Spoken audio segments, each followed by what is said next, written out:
Latrobe, Pennsylvania. Population 7,963. But for 3 weeks during the summer, it's an oasis.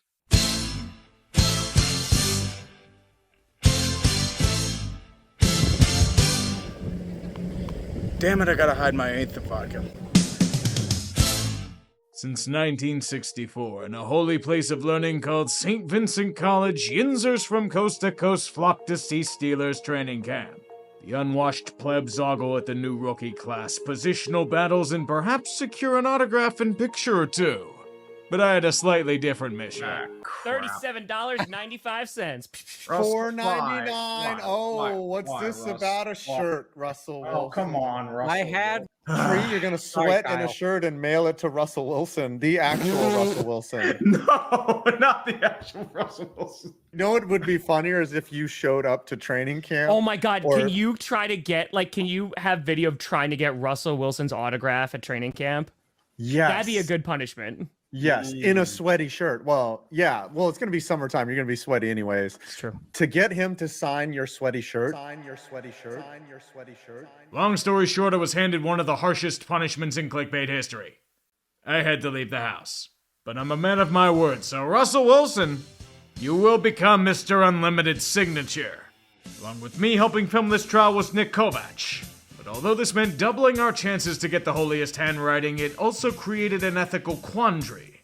And contrary to our self-overrating, we're both overgrown man-children. So we had to employ some rules. 1, kids first.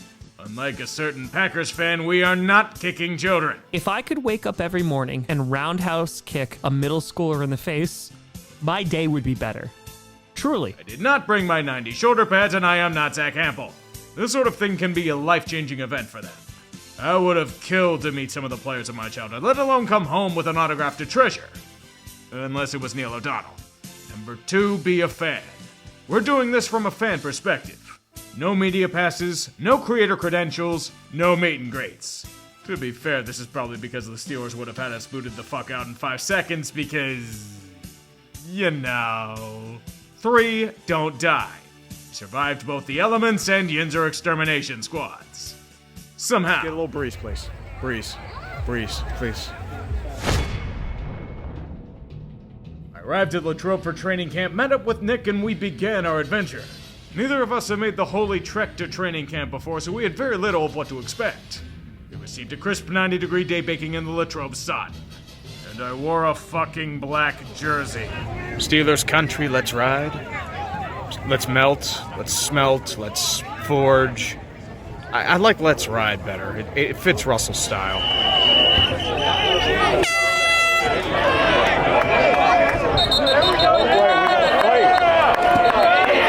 Yes, fight more. There we go, keep fighting. Oh! How's Danucci? Come on, Danucci. Towards the end of the 2-hour practice, we noticed a grouping of fans congregating near the far field. So we joined them in waiting, and it provided us our first chance with our primary target.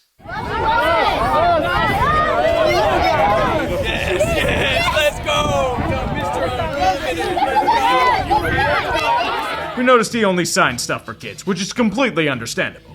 I'll treasure those items far more than any other person, and it won't end up on eBay in 6 hours.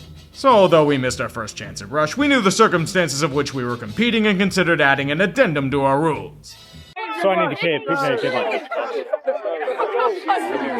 But we pretended to have dignity and chose not to go through with it. Plus, neither of us had any cash.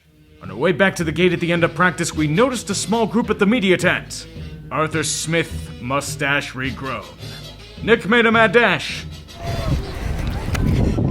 I did not join him. Do they not know what he did in Atlanta? Jeez, those poor fools, what have they done? The horror. Day 1 of camp in the books, it was grub time. And to embrace the role of a fan, we needed to go right for a local source.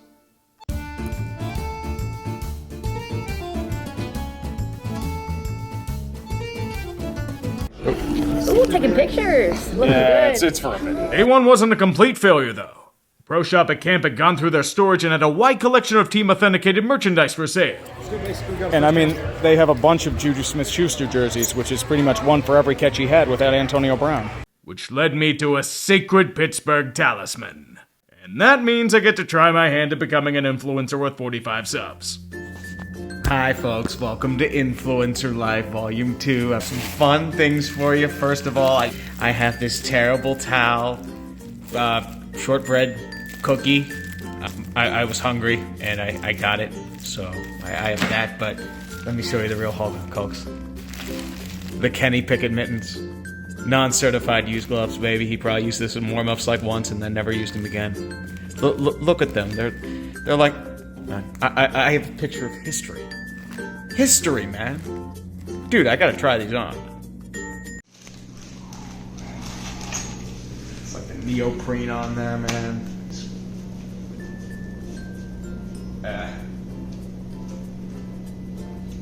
A little tight. Guess we gotta quit. The gloves don't fit. They're too tight. I've never been more disappointed in my life. Day 2 was a little different. Every year the Steelers do an Under the Lights practice at Greater Latrobe High School. All ticket proceeds go to support the local school district, so I figured this would lead to a more intimate opportunity to get Russ. I was wrong. If you look, that is the stadium. The line stretches all the way through. All the way through to where I am. Nice ankle brace. And goes further back. Baby, we're in Steeler Nation. Let's ride, motherfucker. I forgot to mention, we came an hour early for practice. So this is the line an hour before practice. Nothing like a Friday night under the lights, watching people hit each other. That's football, baby. As the players came off the buses one by one, some of them scattered to the fences to sign autographs and take photos with fans. Russ wisely did not.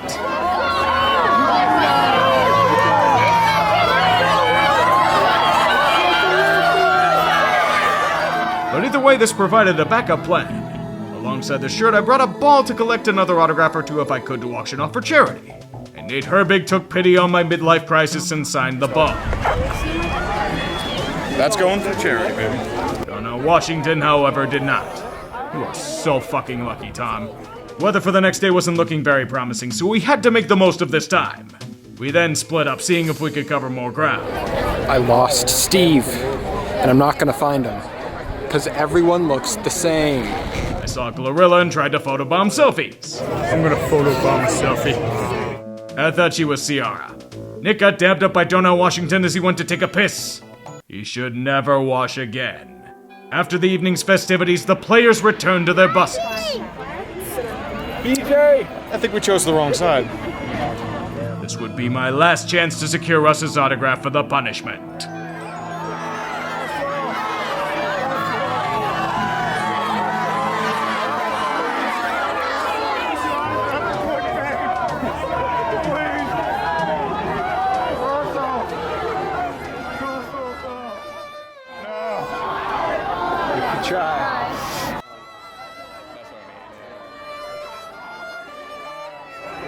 I'm gonna go home. I need a drink.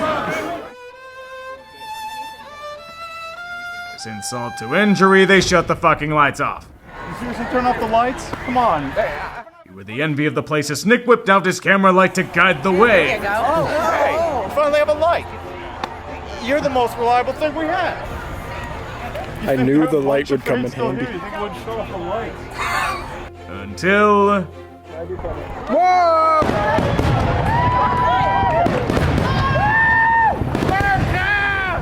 fitting end to a crazy day. Like Mount Vesuvius erupting over Pompeii, an orgasm of fireworks to celebrate another practice under the lights. Or was it celebration that the weather stayed clear when it was supposed to rain all day? Even if the spectacle was nice and we were too tired to have more than one brewski, I got right to work concocting my next great plan.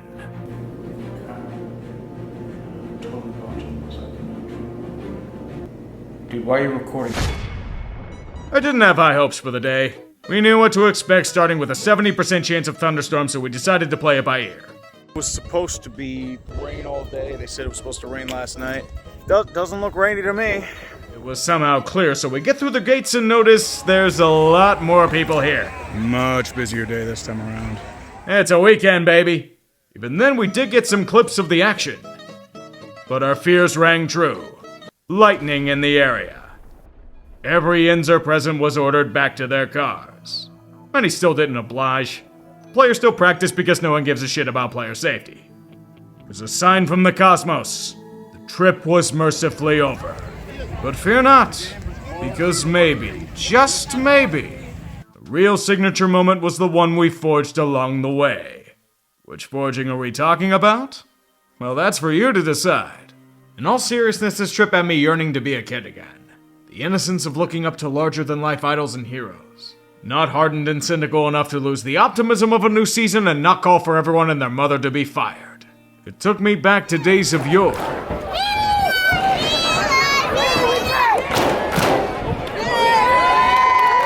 A young lad eagerly awaiting the Steelers' attempt to bring home one for the thumb.